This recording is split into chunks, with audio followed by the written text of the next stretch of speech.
Welcome to the Creative Liberty Podcast. I'm your host, Major Chisholm.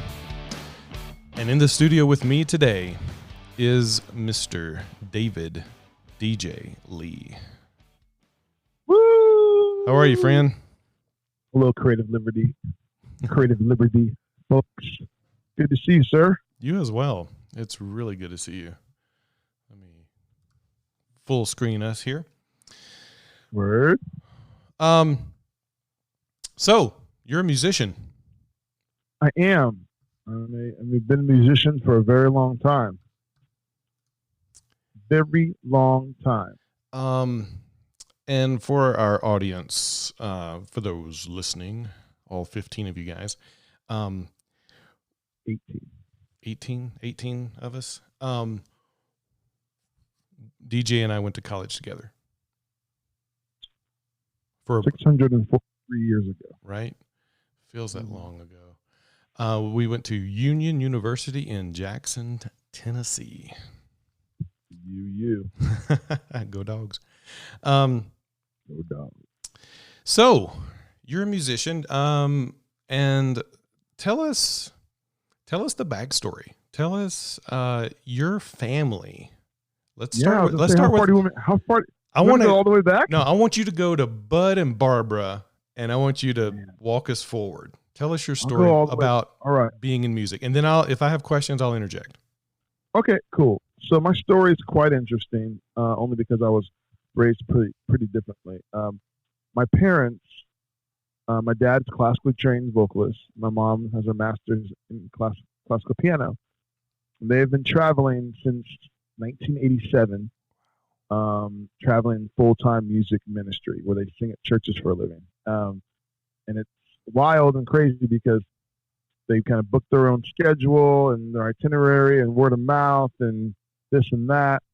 And they've done it for 33 years. And when I was young, so I have two older sisters, my parents traveled for 2 years without us. We stayed at home with our grandma. And they'd come back home fairly often, but they were gone a lot. So they asked us if we wanted to homeschool and travel with them. So you got to remember, in 1989, not many people were homeschooling. I mean, people were homeschooling, but it's not like now. Like today, it's like, oh, homeschooling's like the thing. Hello? Right. Can you hear me? Oh, sorry. My screen. Yeah, sorry. So my screen just went crazy. Do not disturb. Sorry. Do not disturb on my phone. Okay. Yeah, it was like a thing where people, no one really homeschooled. You'd say homeschooling, they'd be like, you do what? So we started homeschooling, traveled with my parents, singing at churches. I did that from fourth grade till I graduated high school. Then I went to Union University, where I met Chisholm, who was an upperclassman, and I was a freshman. But I grew up traveling, singing at churches with my family, so music has kind of been a part of who I am and bred it in me growing up. And then when I went to college, I started as a freshman majoring in music. So, I was like to sing, but I had no formal training other than being on stages at churches, stuff I learned from my dad, or my mom would have showed me on the piano some. But being the youngest, we were deep in traveling mode by the time I was old enough to kind of start really caring about music. So went to Union and studied music, classically trained. Met a guitar player there, met another guy there who was a singer and an English major, and the three of us created a band, and it was a band called Scratch Track. And we started to, actually in college, for all you deep cutters, it was called Eclipse. Yes. When we were at Union, we were called Eclipse. I was going to ask you, what was the band's name before Scratch Track? Okay. Yeah, we were called Eclipse. Like the gum, in the car. Yep, Eclipse. Like the thing in the sun. Yep, Eclipse. And so it was great. It was a folk, hip hop, soul trio that was just acoustic guitar and then our voices. So that's kind of my instrument. I sing and I also beatbox, doing beats with my mouth. So Will and I would go back and forth beatboxing and singing. And then Jason Hamlin. Shout out to Jason Hamlin. He, incredible guitar player. All the riffs, all the music. So started that in college, kind of on accident. That story's random. We played the variety show one random random day for the variety show, and crowd went wild, and we were like, oh, we should start a band. So did that throughout college, and then when we graduated college, decided to pursue it professionally. Moved to Martha's Vineyard, Massachusetts to record our album there, the first part of 2003, and then we hit the road touring. Got management in New York City, college agent, showcase for labels, all of that stuff. I have crazy stories about that section of time we toured from 2003 to 2005 was a crazy, wild ride because we were doing it all DIY. This is before the internet, even before like MySpace, before any of that stuff. Traveling, selling CDs out of our car, van, staying with friends, booking our own shows. Then we got a college agent, and still just beating the highway up. 2005, Will ended up quitting to pursue his kind of like family life and some other things. So Jason and I kind of held on for the ride for another 8 years, so 2013, and then 2014 we shut the band down. And so for the last 5 or 6 years, I've been trying to kind of morph into juggling a lot of hats in music with artist management, tour management, production management, songwriting, and I'm back kind of up on the horse of being an artist again. So it comes back full circle. So yeah, lots of things, but that's kind of the cliff notes of my journey through music to get me to the point where I am now in 2020. We'll come back to what you're working on currently, but okay. Wow, what'd you learn from the road?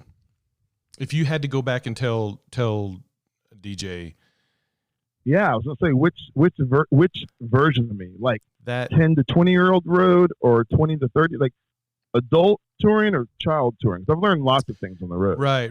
Let's go with adult touring. Like, would you? Yeah. If you were to tell other artists, other people out there,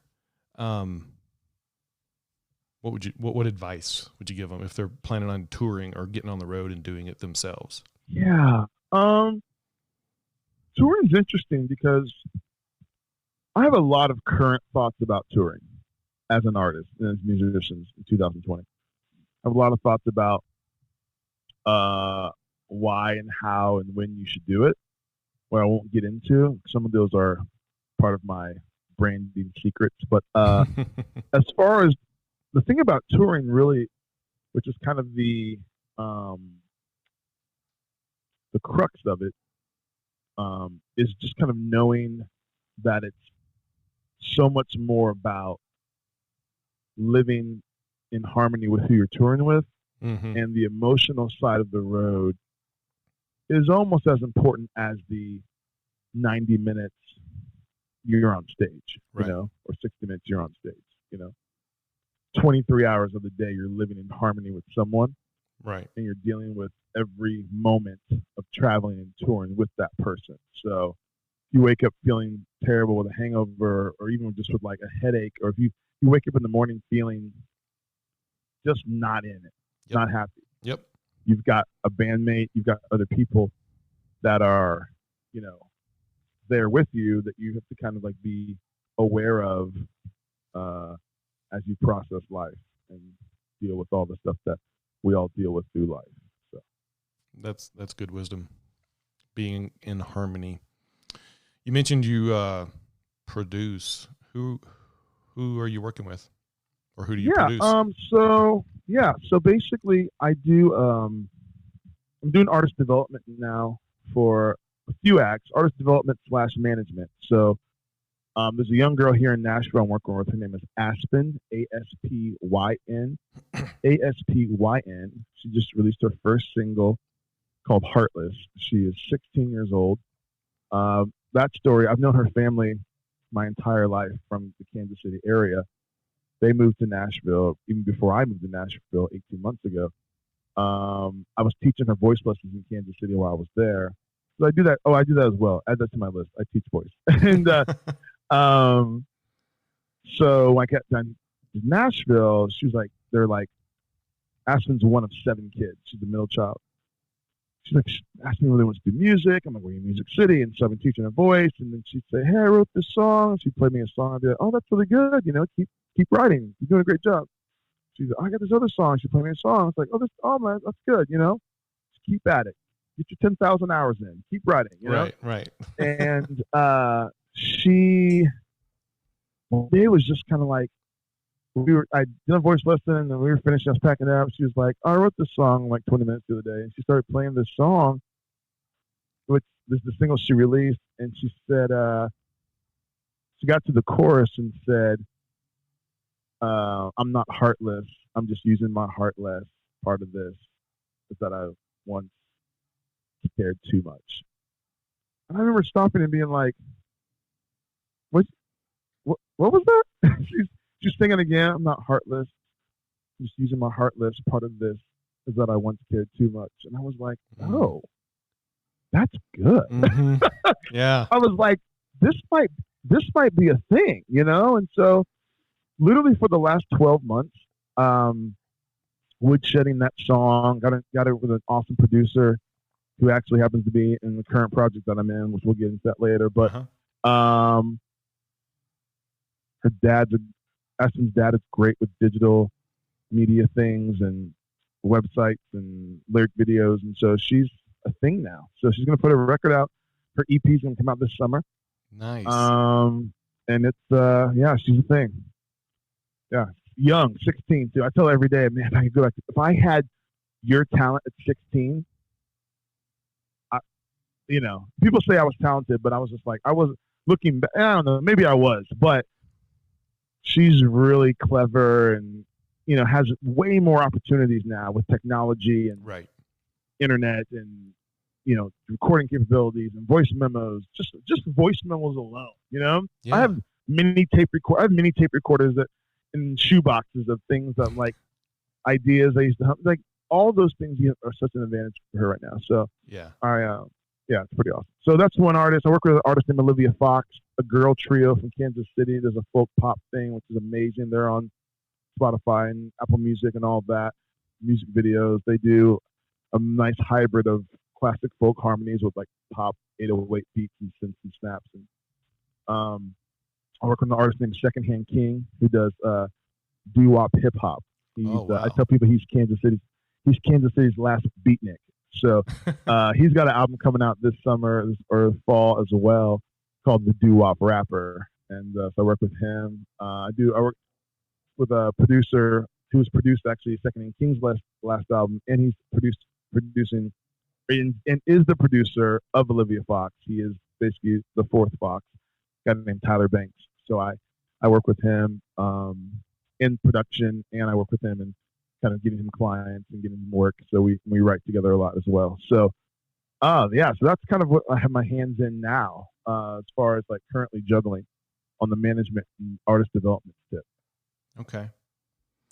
Where do you get your inspiration from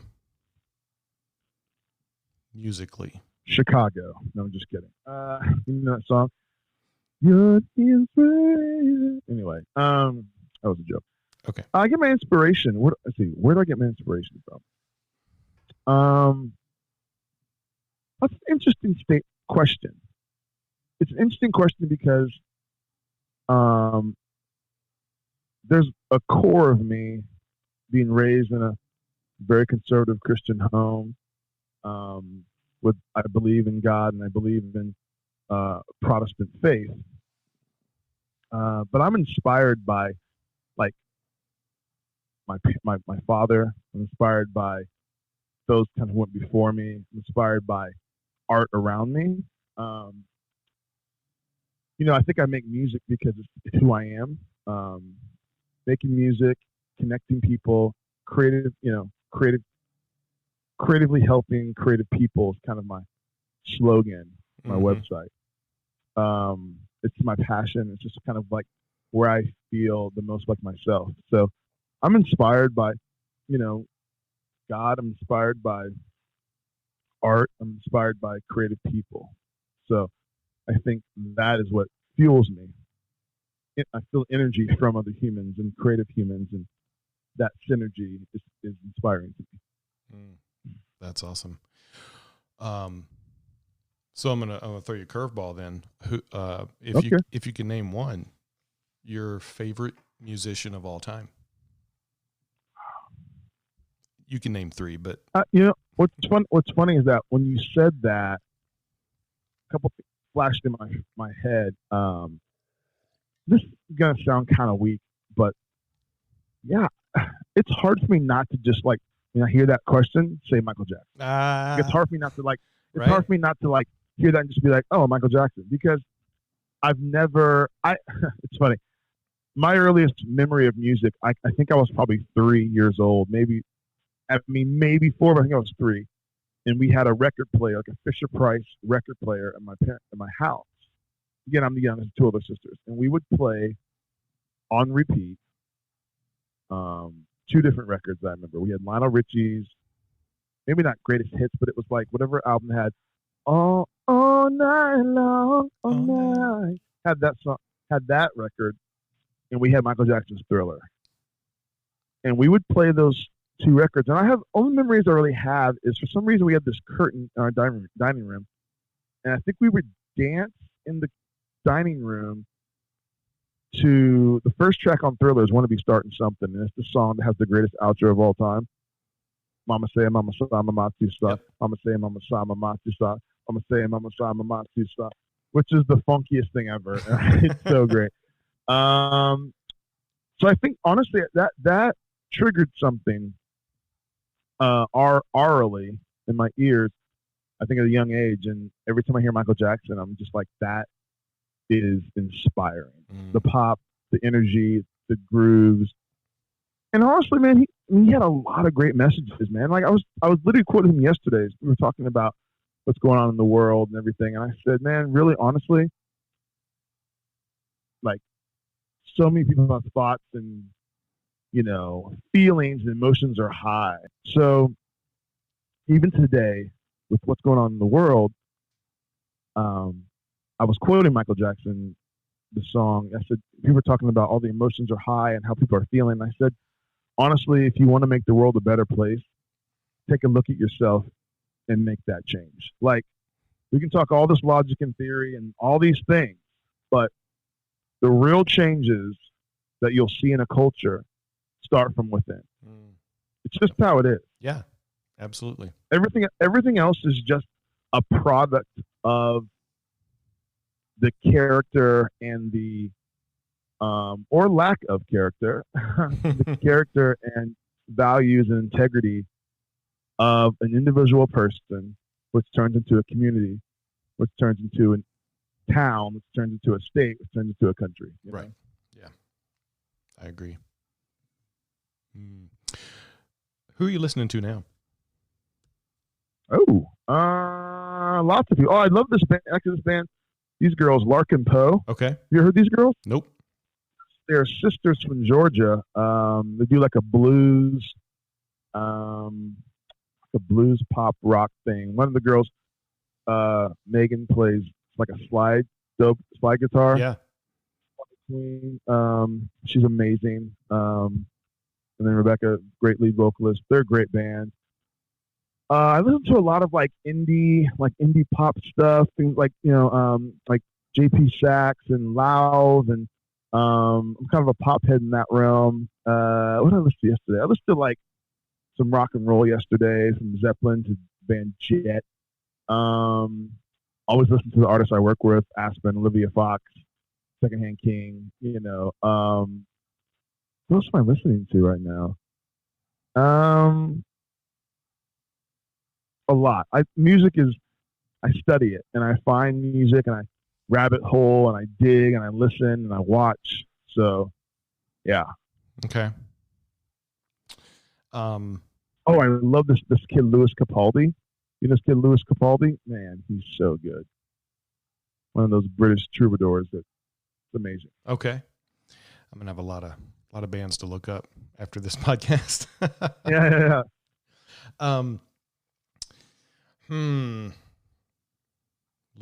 Louis Capaldi. Is that right? Capaldi. Okay. You might know his voice. He's got a lot of stuff to out. It's good. Okay.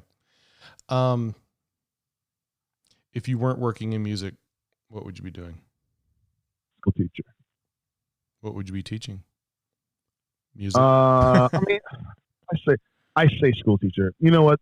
If I wasn't working in music, I'd probably be doing like a bunch of different things. When I was younger, like late 20s, early 30s, I thought if I'm still in nickel and dime in my life or not really making any headway in this, I'll go be a school teacher by the time I'm 40. And so then it's like, oh, this is who I am. So would I teach music in school? I think I'd be really good at it. Let's just say that. I have the temperance and the personality to be a school teacher. It's in my blood. My mom's mom taught school for 40 years. I have an older sister who you know, Stephanie, Yep. who has her PhD and is a teacher. My oldest sister Melody has been, she's just a super alpha, so she's always teaching whoever she meets. Ah. The big sister, Mhm. the big sister, instructional voice. She's married to a preacher. My dad's always the guy people call for advice. So Mhm. in my DNA is just this thing of, helping. And Yeah. so, yeah, I think that would be probably the thing. Honestly, though, if I wasn't doing music, I'd probably right now trying to be doing something like entrepreneurship, like um, finding, like inventing something, being a part of like, creating something new, creating something like a new company or something like that. Right. Stephanie, by the way, you beat her on the podcast. She hasn't come on yet, so. Gotcha, sis. But I am gonna have her She's on. so she's so competitive too, bro. She'll be like, "Oh, really? You beat me? Okay," but deep down she'll be like, "Ugh." Yeah, All the great ones are. This is what I've learned though: is that if you're going to be great at something, there's a competitive drive in you that's unparalleled. I don't know if I have that competitive drive. I mean, I'm competitive to a certain extent, but there's a drive. There's a super alpha, like right.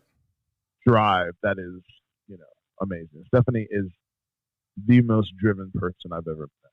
See, I don't think I've met your oldest sister. What's her name? Yeah, melody, Melody. like music. Yeah, definitely. Yeah, Stephanie has the drive, yeah, but you said that Melody was an alpha, yeah. She's a super alpha. super Yeah, alpha. for That's sure. it. Stephanie's like a quiet, the quiet assassin. Yeah, Melody will walk into exactly. Melody will walk into a room, announce that she's going to blow everybody up, and then do it. Stephanie will just quietly destroy you. Melody will just let you know what's about to happen.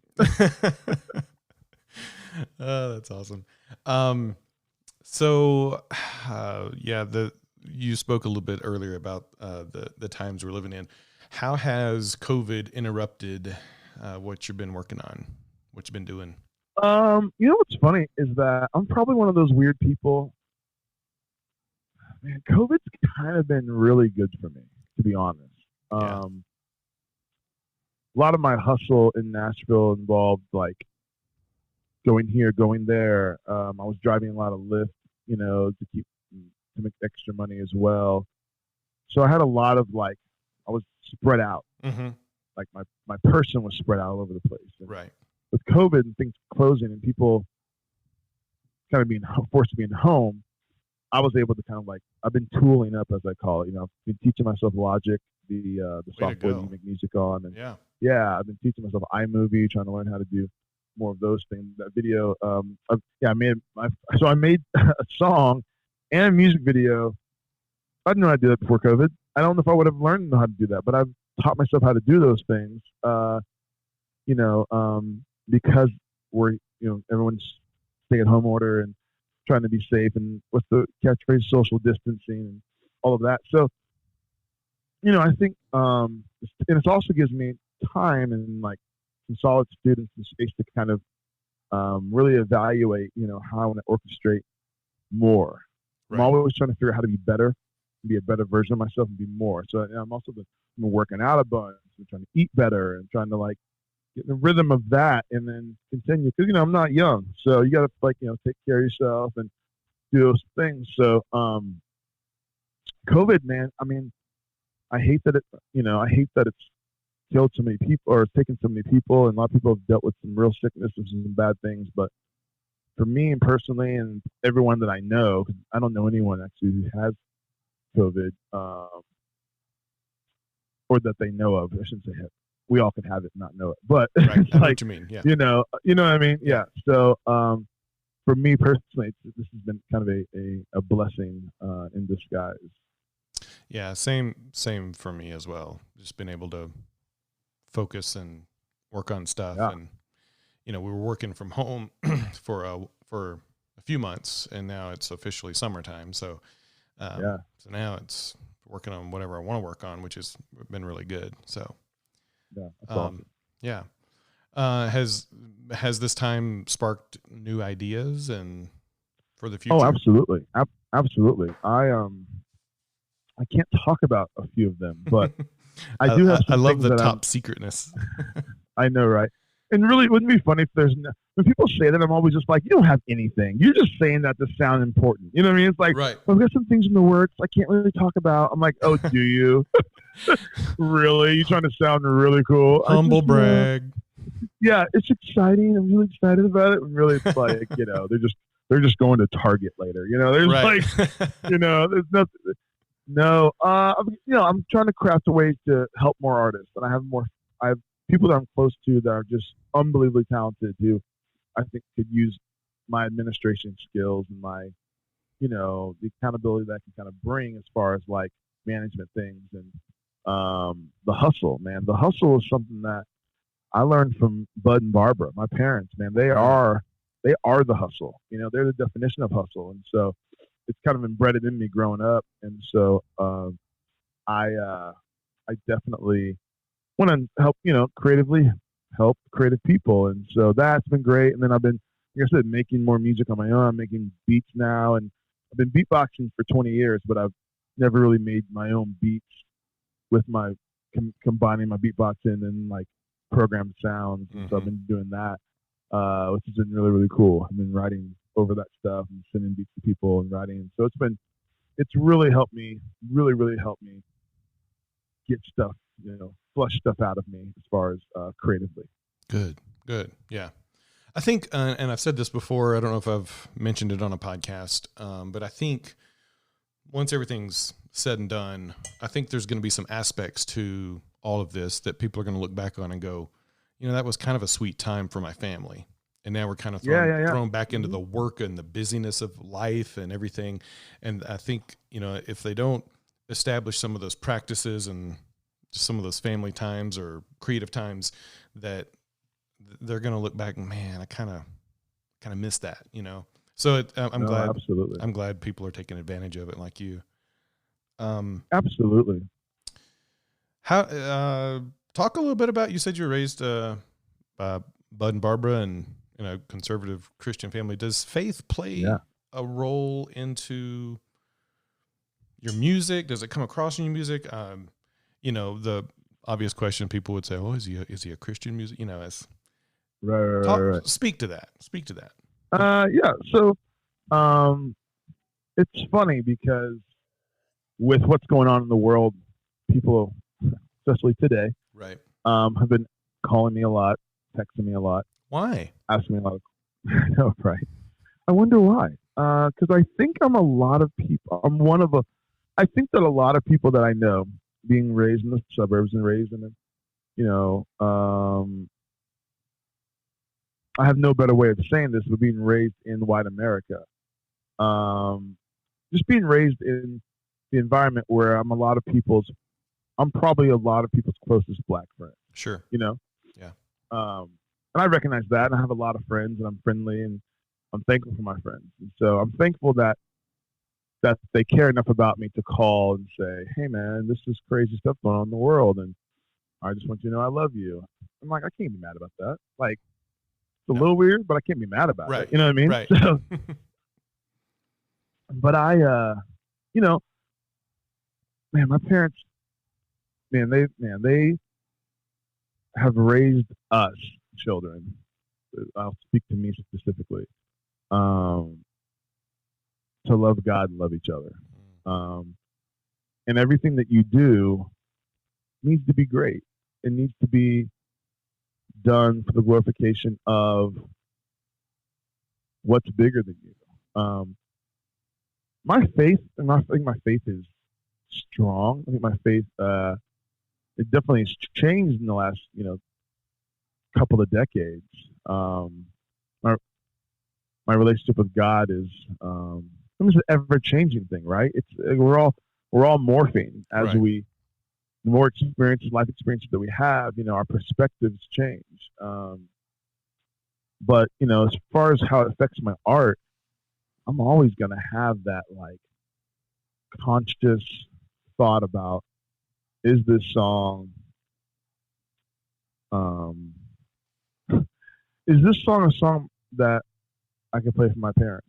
Is this a song that is for everyone? I think that a lot of artists, music, visual, whatever, when they make art, they say, well, I don't want to make Christian art because I want to make music for everyone. But then they alienate that art so that conservatives or Christians or women or babies, whatever, or kids can't listen to it. And I've always wanted to be like, no, I want to make art literally for everyone, Jews and Gentiles, Protestants, Catholics. I want to make a song that you could play for anyone from any background, any walk of life, any age. And not have to explain it, not have to do anything, just hit play and let them take the art, let them experience the art. And I hope that comes out. I've been in this kick lately trying to figure out, and I did this to the song I just put on my SoundCloud. My buddy Evan John from back home, that was another project I was in, DJ and Evan John. Shout out Evan John. He left a voice memo on my phone. I took it, loaded it in my computer, put it in Logic, looped it, put a beat over it, put some other sounds on it, added a little organ on it, and I sent it to him. He sent me back another guitar part, and then he sent me a bass line via the internet. So we wrote this whole song through COVID, never being in the same room. Oh, I love it. I just had parts that I just kept adding to this track, and I was like, man, I want to create. And the beat's kind of got like a modern feel, and I was like, I want to create and Scratch Track did this for a few songs, like modern day Negro spirituals. Mm-hmm. And I wanted to create this song that had like a gospel spiritual feel over a modern produced sound, and Right. I think I came pretty close. I don't know if I hit it out of the park, but I know I got it between the outfielders, and I know it went to the wall. So it's a song called "A Little Help," and it's on my SoundCloud at Rockababy Rock. That's all my socials, Rock Baby Rock. But that in itself is just an example of that's the kind of, I love to make art that is for everyone. So my faith comes out of that. But again, I don't want to use it as an agenda or use it as you should think and think like me. Because growing up, when I did, our parents lived through the Jesus movement, this was the country. So there was a lot of this, you need to do this, you need to do that. I call it dictatorship gospel, and I'm not talking down upon that. I'm not saying that's bad. I'm just saying that's not how I've ever wanted to love people or how I wanted to present, my lifestyle or my faith to people, Right. through that type of dogmatic dictatorship way. I just want to, I want to love. I want to, in the words of Bill and Ted, be excellent to each other. So, yeah. That's awesome. Hey, that's a great stopping point for us to take a little break. Okay. And cool. When we come back, we are going to probably watch one of your videos. Sweet. We're on a Zoom call and a podcast. So if I could get your permission to probably put your song on my podcast before it gets struck. I don't even know if they do that on podcast. You have my verbal permission. All right. We'll be right back after this short break.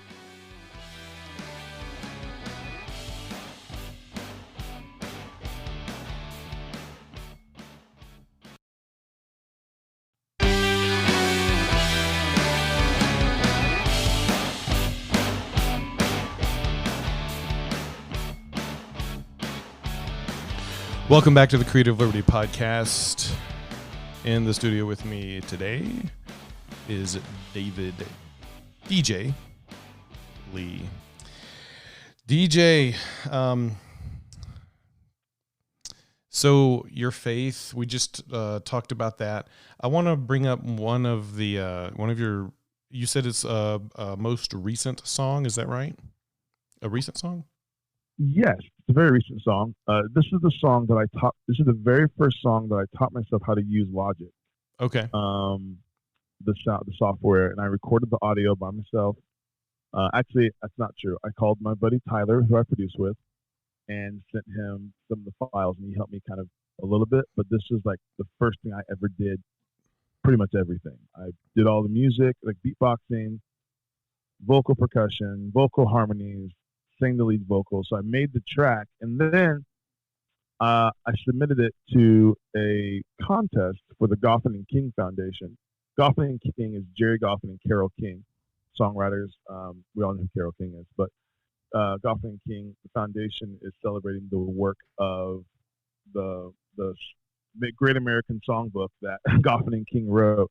So they wrote songs by everyone from the Drifters to the Shirleys to the Animals to, all kinds of artists. Little Eva, the Locomotion. They wrote so many great songs. Yeah. So I picked this song as I was a part of their first annual songwriting retreat.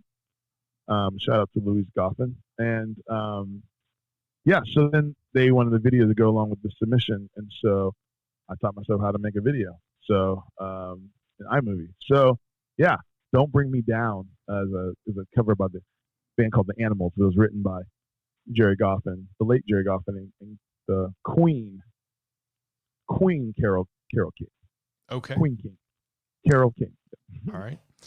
Well, let me pull this up. I'll probably just do 30 seconds because I want our audience to go back for more. I don't want to play the whole Absolutely. thing. But yeah, check it out on YouTube. Yeah, at YouTube. Rock a Baby Rock. Wait, I think it might YouTube. DJ Lee. It's one of those two. You can look up Rock a Baby Rock on YouTube in this song, and you'll find it. All right. There I am. Olivia Fox.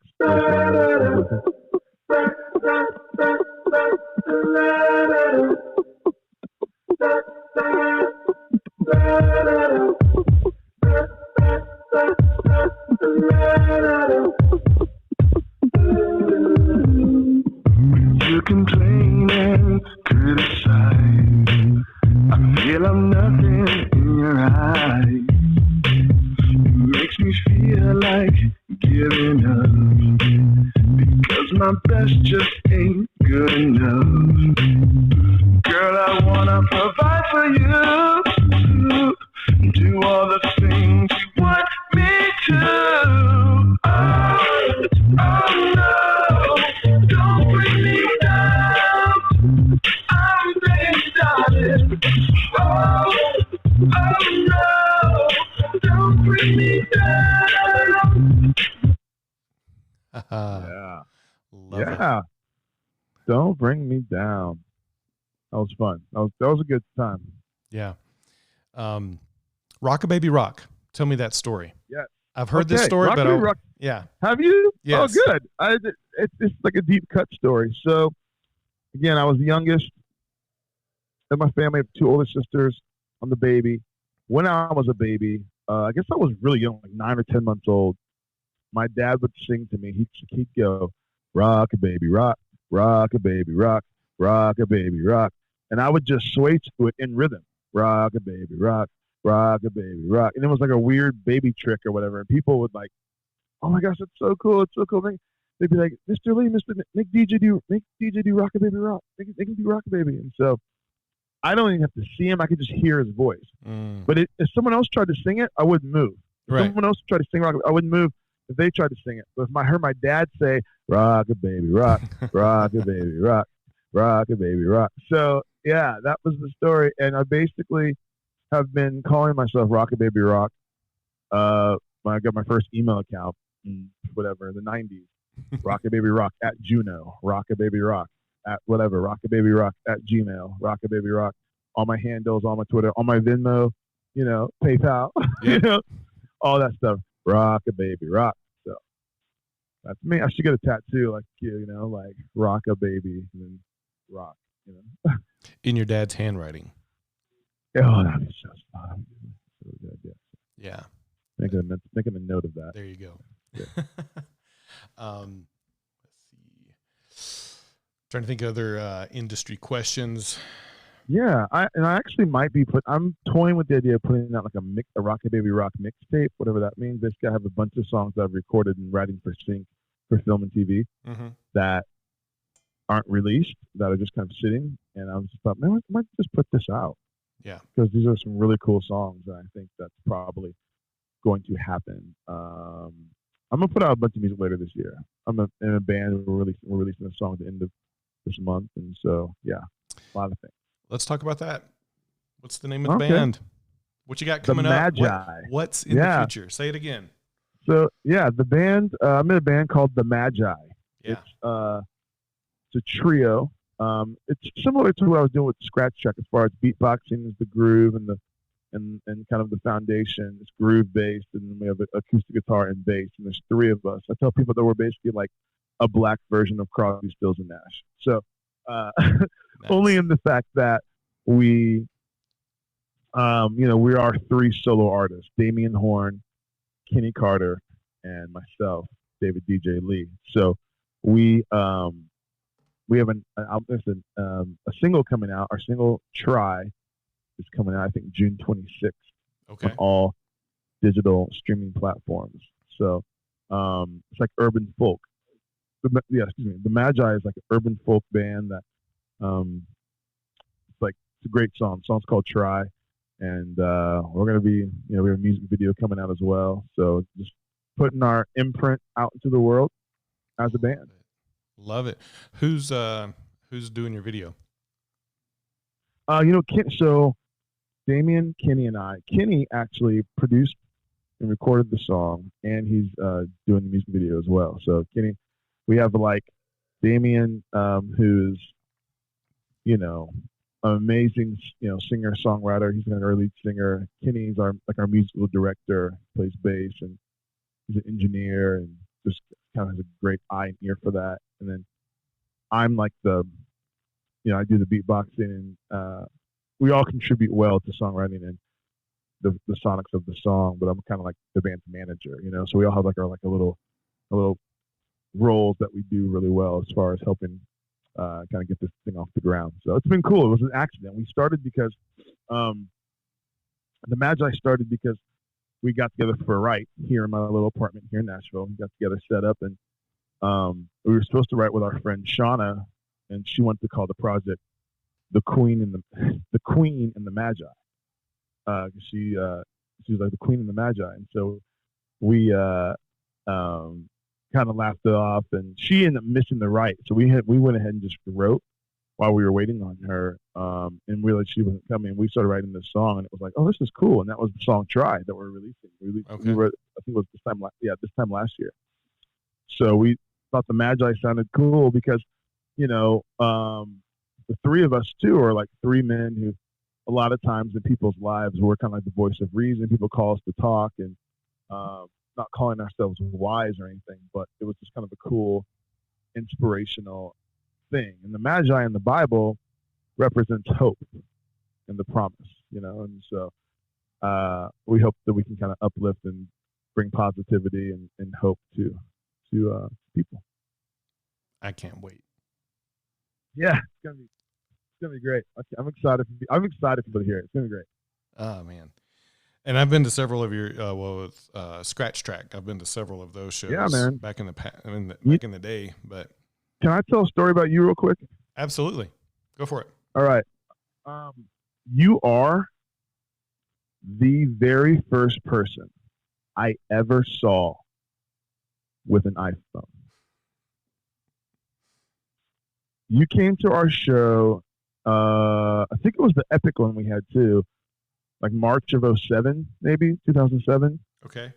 Feels like that. It could have been 2008. I don't know when the first iPhone came out. But this was the first iPhone. Yeah, it was 2007, 2008, somewhere around there. I think it was. Yeah, I want to say it was March of 2007, or sometime in 2007. Maybe Anyway, of course, knowing Apple, they did it in September. But anyway, it's irrelevant. One of those stories that they just come out. You showed up. You had the not pods, but the earphones that came with it. Yep. That came with the phone, and you had the iPhone. I had heard about this iPhone, right?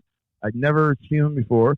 It literally just came out. You came to the show, and you were like taking photos with it at the show. I don't know if you still have a cloud from 2007, if they had a cloud. But do you remember this at all? Am I making this? I remember. Do you have a memory of this? Yep. Okay. Sure I was like, yep. I was just like, what is this thing? It's like, oh, it's iPhone. I was like, oh, iPhone. So I always tell people all the time, first person I ever saw with an iPhone, Major. Thank you. Major Chisholm. And I have some videos somewhere of you guys playing. I don't know if they're up on my YouTube. Probably with that. Yeah, I don't know if I shot it with the iPhone or if it was with a camera. It's crazy that was 13 years ago. I know. That's pretty wild. You and I used to get together and eat sushi a lot and go see we did movies. Man, it was a good time.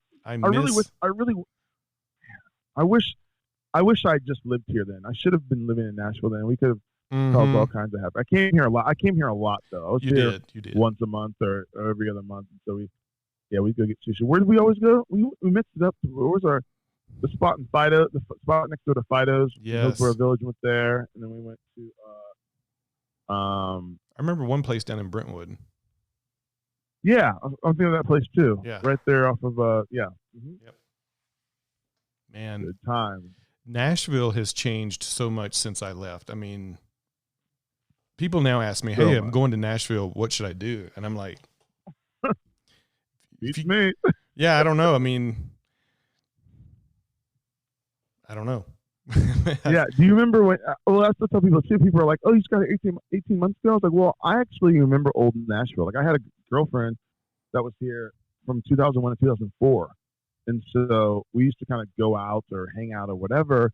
And even when I was hanging out with you, do you remember like the Gulch? I don't even remember the Gulch. Yeah. But it was like Sambucas, Roussan's. Yep. What was the other place? Oh, the Station Inn was, of course, there. Yeah. And then it was gravel parking lot and crackheads, right? Yep. Yeah, literally it. Sambuca, some bar that was like, that was like a nightclub, Roussan's. You know what I'm talking about? It was like a nightclub and then like Roussan's and then the Station Inn and gravel. And like that was literally it. And now like it's a whole thing. It looks like Beverly Hills. Like there's things like all kinds of touristy things. They're building like a W hotel there. They're Amazon's building their headquarter thing like in the Gulch. Oh wow. Yeah, it's crazy. You'll come back here and be like, what planet is this? Yeah. You'll feel like Doc Brown and Marty McFly. You'll be like, which 1985 is this? I just had a former student ask me today, would I recommend moving to Nashville? And I said, well, and we kind of got to talk. He's in film school. And I was like, well, if I had to move back to the South, I could move back to Nashville, but it's grown so much. I don't know that I would. I'd live outside of Nashville probably. But right. And if I were teaching, I'd probably try to live close to the school I was teaching at. But right. Yeah, I don't know. Don't know. But would you give up those mountains? No. I would only give up the mountains. Well, one, my wife wouldn't want to move to Nashville. Right. We would much rather live in a place that's less congested. Totally. Yeah. We've talked about what retirement looks like. We're nowhere near retirement, but do we want do we want to stay in Colorado at that age? And we've got a few states on our list. They're a lot more green and hilly. North Carolina is appealing.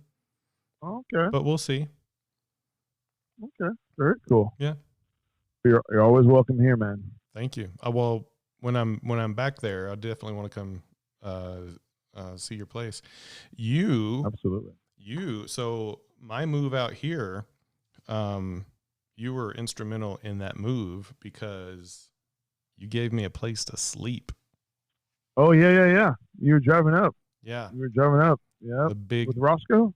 Bosco. Bosco, yeah. Yep. That's the restaurant, right? Bosco's. Yes. That's what he's named Yeah, after. yeah, Yeah. I love it. Yeah. I made it to Kansas City, Missouri. You were my halfway point. Yes, love it. I'm glad. Pulling a car behind a U-Haul. Well, it wasn't a U-Haul. Penske truck or something. Moving's the worst. I hate moving. That's another reason why I might not give up the mountains, just because I hate moving. Right. Moving is the worst. Anyone that says they like moving, I don't believe them. Yeah.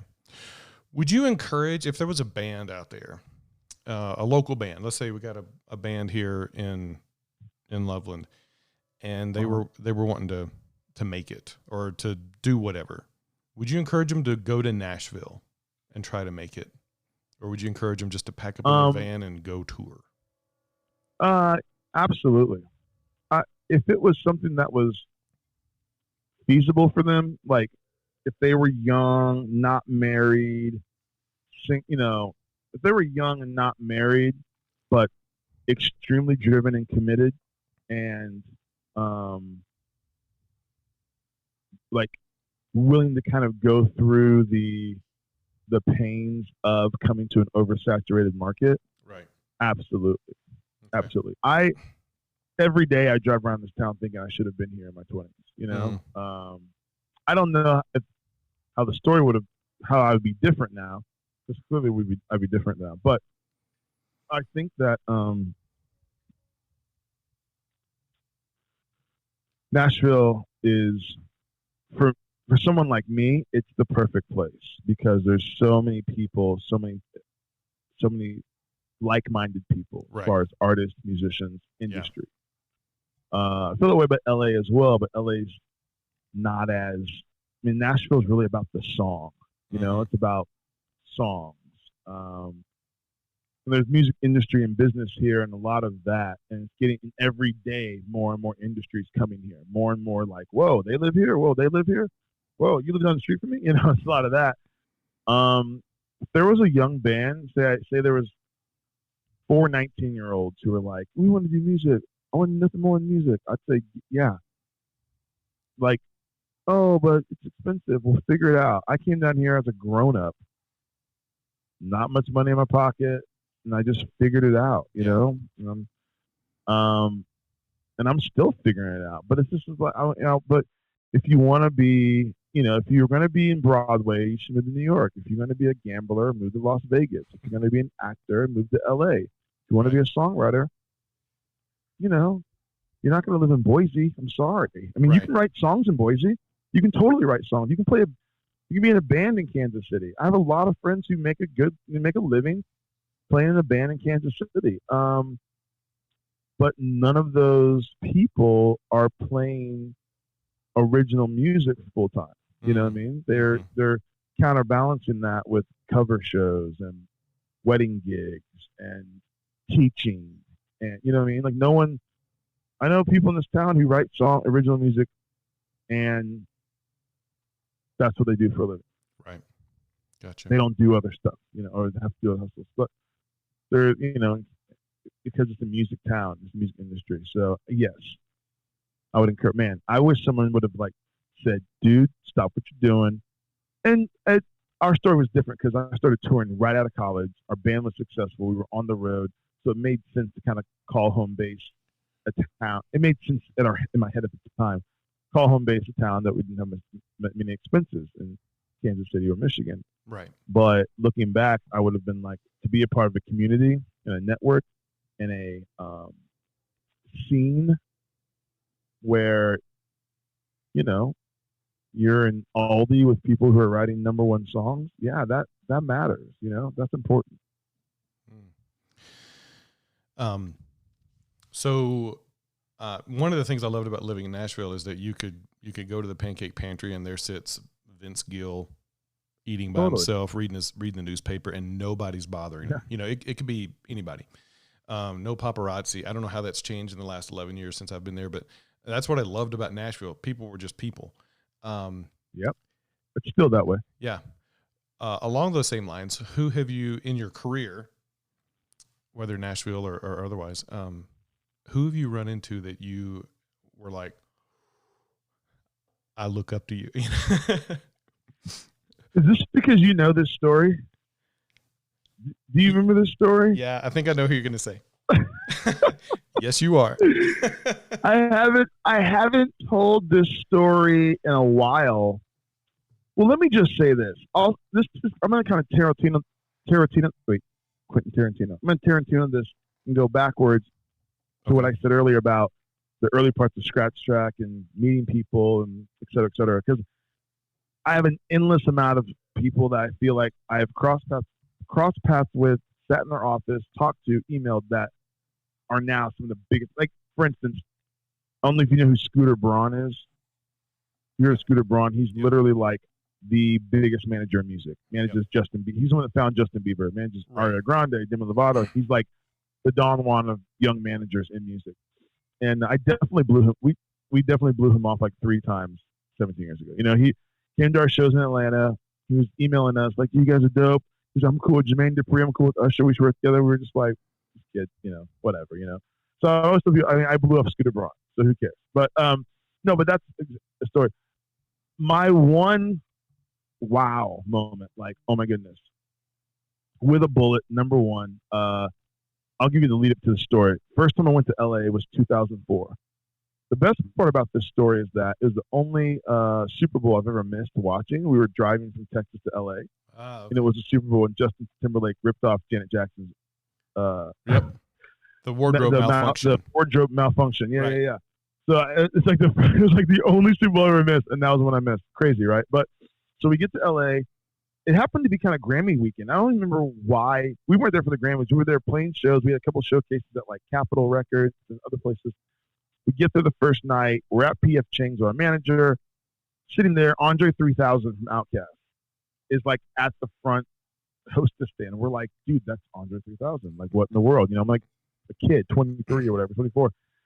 Wow, that's Andre 3000. That's crazy. So, you know, I think we tried to talk to him. He was on his phone. I don't remember how it went down. We leave there, sorry, I shook the whole thing. We leave there, go to the hotel bar that our manager was staying at. We're sitting there talking to the waitress. I said, "Yo, this is crazy. First time in LA. Oh, it's great. I bet a lot of celebrities come here," because we were on Sunset in LA. She's like, "Yeah." She said, "Earlier tonight, Denzel was sitting at your table." I was like, "Whoa, Denzel's at my table. It's crazy, you know? So cool." She's like, and she goes, "And you see Angelina over there, right?" And I was like, "Angelina?" And at the bar, like 12 feet from me, and literally where you had to walk in, you walk past, sitting at the bar was Angelina Jolie with some random dude. Like, she was making out with this random dude at the bar. And I was like, that was just wild. Like, oh, there's Angelina Jolie. So it kept happening. Next day we were in line. The next day we were in line with these young kids that were in a van that were traveling around following John Mayer, opening for him. They're a band called Maroon 5. And we were in Baja Fresh with them and just kind of hung out with them for a little while, chatting with them. And they were, you know, like I said, they were in a van in a trailer following John Mayer at the time, opening for him. I think Jason saw Julia Roberts at a stoplight. Something else happened that trip. I'm forgetting some of the story. But the point of this whole story is that our last night in town, we are at our booking agent's office in Beverly Hills. He said, "Hey guys, before you go, I need to get some more CDs from you to send out and press kits," because back then you had to actually mail CDs to people. Right. Before links and emails and stuff. There were emails, but not like MP3s. So we go downstairs, get in the elevator, 3 of us. This is when Will was still in the band. Will, Jason, and I go into the elevator, go down to the lobby. We walk out towards the front door, and I said, "Oh, snap. We're going to have to get buzzed back in this building. I'll stay here. You guys go out and get the CDs, and I'll let you guys back in." They're like, "Okay, cool, whatever." So I'm sitting there. I remember the phone I had. It was one of those flip phones. Looking at my phone, fiddling with it. I hear the elevator. I'm standing by the front door. I hear the elevator go, ding. Like, I wasn't even looking. I just felt 2 people walking towards me. And I look up, and there's this guy who I have no idea who he is, and there's a girl. And I don't know if you've ever seen the TV show Smallville. I don't know if your listeners or your watchers have seen the TV show Smallville, but that show was super hot at the time. And the love interest Superman's love interest on Smallville was a girl named Lana Lang on the show, but her real name is Kristen Curick. Beautiful girl that every guy's in love with, right? So Kristen Curick is who's walking towards me. And I'm in love. I love Smallville. I love Smallville so much. It's crazy, right? Kristen Curick's walking towards me. And I'm like, this is not happening. I'm like, wow. So I just start saying, I'm standing by the front door. She's walking towards me. I start going, wow, wow, wow. That's all I'm saying is wow, wow, wow. And she kind of glances up at me because there's this random black guy talking to himself at the front door. So she glances up at me. They're about to get to the door, and I'm like, DJ, pull it together. Say something to her. And I say, Kristen. And she's like, yes. And she turned and looked at me, and like all of a sudden, like light shone down on her, and like the heavens opened. There were like birds singing. It was really weird, but like everything went in slow mo. There was like a fan blowing her hair, and she was like, it was like, she was like, yes. And I was like, and I said, I just want to say, I'm a huge, huge fan. She goes, oh, thank you. Then I quickly, for some reason, said, she goes, I was just like, I'm a huge, huge fan. She goes, oh, thank you. I said, I'm so glad you're here right now. She goes, okay, well, bye. And then she turned and walked out the door. And I said to myself, I'm so glad you're here right now. That was your moment. That was your moment. That was your shot to shoot. And you went with, I'm so glad you're here right now. What does that even mean? Anyway, and then she walked out of my life, and I've never seen her since. With her bodyguard. So, yeah, with this other dude. It was crazy. So that was the moment. That was the only time I've really just been like shook. Met a lot of like whatever celebrities, or I know people that know people, whatever. But that was just the moment I was like, oh. Crazy. That's awesome. Yeah. What's the one album or song or creative endeavor that you'd like to do before you go? Like, what's that one creative thing that, you know, whether you're remembered for it or not, but it's burning inside you, and you're like, what came to mind first was I would love to write a song or co-write a song that reaches a mass audience. Win a Grammy or something. I don't know if I care about those things, but it would be cool to write a song or be part of a song that, you know, just reached a mass level of people. Viral or a hit song or whatever. Right. Well, even a song that was an album cut on, you know, something. It can be a country song or whatever. So I think for me that the thing I would like to do the most is to have, you know, before say that, oh my goodness, I was a part of a song that charted on this format or something. Right. So yeah, that, or I would love to do like an awesome collab. Can't think of who I'd like to collaborate with. If I had one person I'd be able to collaborate with, it'd probably be somebody like really random, like something really random, like Dave Matthews or something crazy like that, or something like, you know, like let's do a collaboration with I'll think of it. Probably a female artist, something that was really different. I mean, I'd love to collaborate with these girls. Larkin Poe, Rebecca, if you're listening. Megan, if you're listening. Let's do a track together. Something really cool and unique, you know, soulful, groove, interesting. Okay. What's the one creative endeavor or song that you've written? I mentioned this in my last podcast with my friend Chris Allen, pen name Israel Allen. I keep a painting in my garage that I don't like because it reminds me that I don't always make masterpieces. And when I set out to paint, I try to make a masterpiece. I try to pour a lot into it, right? But I keep some crappy ones because sometimes I make crap art. What's a crappy song you've written or a song you're like, I don't like that? Yeah, it's funny. I was telling someone about this the other day.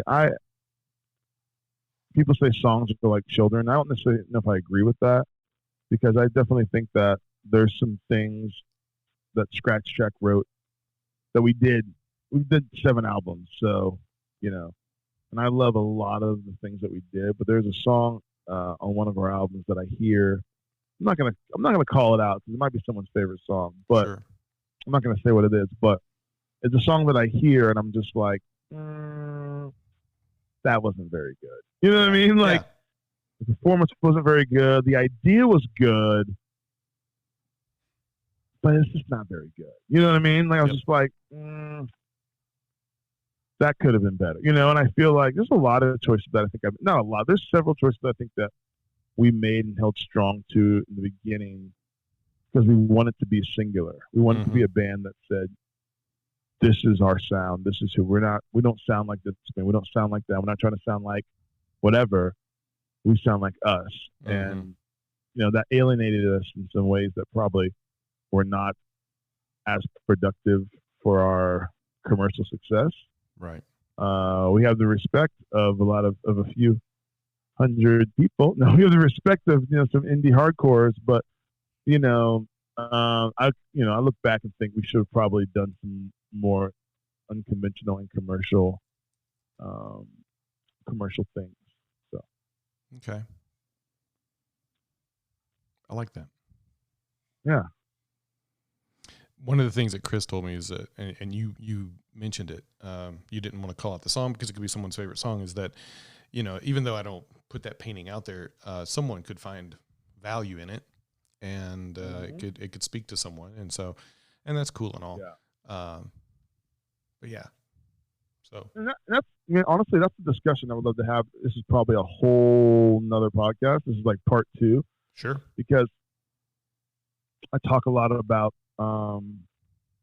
people say things like beauty's in the eye of the beholder, and we live kind of like in a universalistic culture where to each his own, and what's beauty to you might not be beauty to someone else, and I just don't really believe that. I mean, it's like I hear what they're trying to say, and I think there's interpretation for art. I think there's interpretation for preference and interpretation for,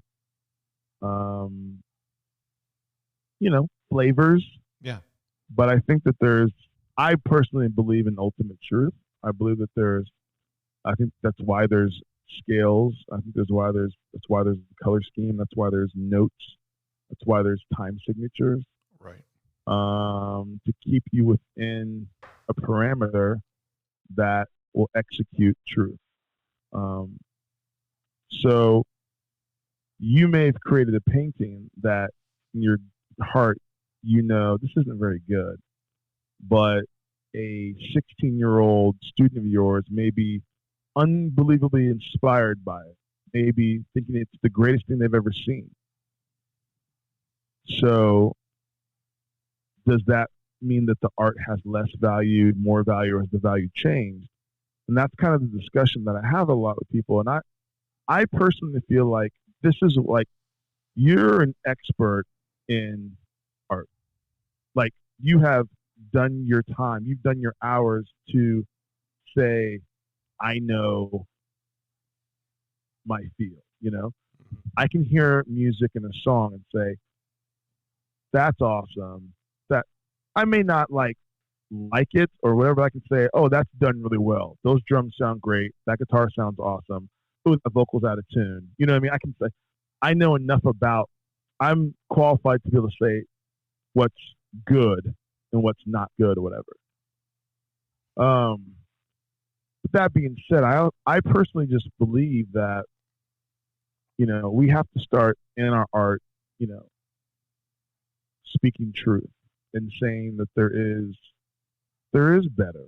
There's not, oh, that was great. And I think in the church growing up, everyone thought I was great. And my parents are the most like supportive people of all time, and, no one's going to be like, man, you're kind of pitchy and that song's not very good. And you should work harder on your vocal. No one says that. Everyone's just like, oh, that's great. And you're such a blessing and God bless you. And you're being used, but no one was like, yo, go work even harder and be great, Right. Yeah. And it took me a long time to get to this point where I want to be great. And that doesn't mean that I have to be like overly nitpicky or overly critical or overly pompous or overly any of that. It's just a matter of like striving for some sort of standard. Because if I don't think there's an artistic standard or an ultimate truth in art, then I think what's the point? Yeah. And I think that we're all just kind of pissing in the wind at some level if it's not true. So I struggle with that. I like that conversation. I like having that conversation with musicians and artists. And most people, when I tell them that I don't think beauty is an eye of the beholder, they look at me like I have 6 heads. And I try to explain myself, and they're like, I don't know what you're talking about. I'm like, well, it makes sense in my head, but I don't know. I get the sentiment. I'm not trying to like start a riot. I can't say riot. I'm not trying to start a fight or a discussion or whatever. But anyway, that's just a small tangent I went off on. So I apologize for the rabbit hole. But that was, yeah. So, No, I'll take that red pill any day. Right. I'll follow the rabbit. No, that's one of the things I really try to teach my students, because the Avett Brothers released a song called Just Another Bang Bang Shoot 'Em Up movie. I forget the name of the song, Bang Bang anyway. But my students, that's what they want to do. They want to make these like violent movies, and I'm sure it's, what they're immersed in and what they're seeing. And I'm like, make something beautiful, make something, that you can show your grandmother, Mm-hmm. and I'm assuming that's boring to them, but what comes off is these, 16-year-olds, playing these adult roles and trying to, with guns. And I'm like, it doesn't play well. It doesn't work. Yeah. It would be like all of y'all looking as young as you are, acting like, the elderly in a nursing home, Yeah. Senior citizens. Thanks. Right. Yeah. And so it just doesn't play well. Make something that is excellent. And that's kind of my thing, be excellent at your craft. And yeah, you had I think that's awesome. That's awesome. And I hope that, and I struggle with that sometimes with Aspen, who's 16. She's so talented girl. And it's like trying to find that balance of encouragement and then Joe Jackson, Right. Michael Jackson's dad, Yeah. Yeah. It's like encouraging versus, I'm going to whip you. Not that I would ever hit anyone, but you know what I'm saying? Like that, the militant versus the, grace, peace. Oh, it's great. You're doing a great job. You're doing great. Keep it up. Whatever you want to do. That's not truthful, and that's not how you define greatness, And I think everyone that I know that's great, it's like they work really hard to be great. Yeah, I think it goes back to kind of what you were talking about with your sisters, is just having that alpha mentality. Dwayne "The Rock" Johnson is labeled as one of the hardest working men in Hollywood, and he's working. Yeah, and it shows. Yeah. A lot of people want to sit around and eat pizza all day and then complain why they don't have a 6-pack. I'm just like, you don't understand, like the discipline and the work that is involved for a body like that and the commitment level is unparalleled, So Yeah. the same thing happens, I think, with great art, I want to be better. I mean, I'm not saying I'm even like I'm not even saying I'm doing it. I'm saying that like Right. I want to do it. You know what I mean? Like Right. I want to do it. I want to be great, Yeah. I had a professor once tell me that if I was going to work on a painting, and I may be misquoting him, but I think he either said, if you're going to make a great painting, it should take you, and this is where I could be getting it wrong, it should take you like a month or a year to work on that painting. And I was like, wow, okay, so I can't just whip this out on a Friday night for a Monday morning critique, you know? Right. No, totally. So I really, took that to heart, and I don't think we teach the disciplines of being excellent in our craft as much as, or I don't think people learn that as much as they should. And that, Yeah. Yeah. So where can people find your music? Give me all the socials, give me everything. And all the things. All the All right. So you can check out the 7 albums from the band Scratch Track. 2 words, Scratch Track, on all digital streaming platforms. Currently, you can check out a few songs of my solo stuff at Rock a Baby Rock, ROCKABABY at Rock a Baby Rock. You can follow me there on Instagram and Twitter. I even have a Snapchat, which I don't know how to use. I have a TikTok that I'm trying to figure out as well. Old dog, new tricks. Right. And you can find me at The Magi 615. So Instagram at The Magi 615, which is the area code for Nashville. For those of you who do not know, we're on Facebook as well. All those things are on Facebook as well. Check out all those things. And my website should have links to Olivia Fox and Secondhand King and Aspen, all those things as well. Yeah. And I'll include all that in the description below. That's what they say. Yeah. Do this and say it's going to be in the description below. Even on YouTube, I'll put this on YouTube and put it all in the descriptions. I'll get all that information from you. I'm pretty sure I can spell Rock a Baby Rock, but all the other stuff I'll get from you as well. So it's like the links to the artist you produce. Sounds great. Yeah. Any final thoughts? Last words? Yeah, I mean, honestly, I just all day I've just been texting folks, just be excellent to each other, It's about love. And we live in a pretty emotionally charged culture, emotionally justified culture. We use our emotions to validate what we say and how we treat people. And it gets kind of ugly and gets kind of tired. And I think there's more to life than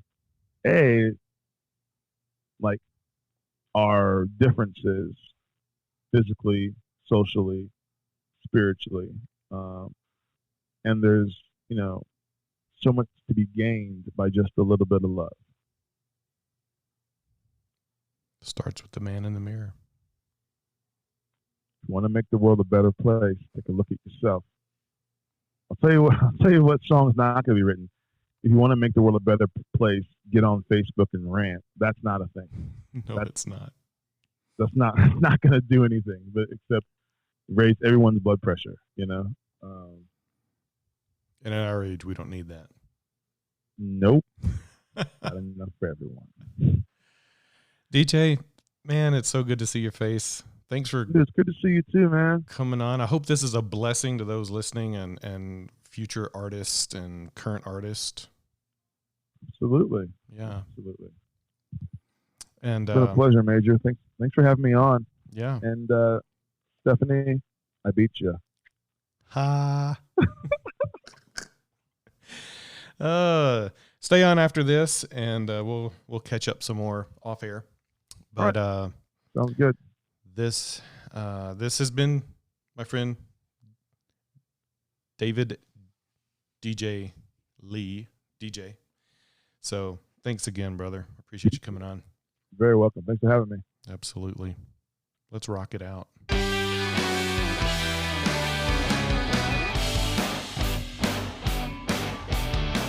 You've been listening to the Creative Liberty Podcast. I'm your host, Major Chisholm.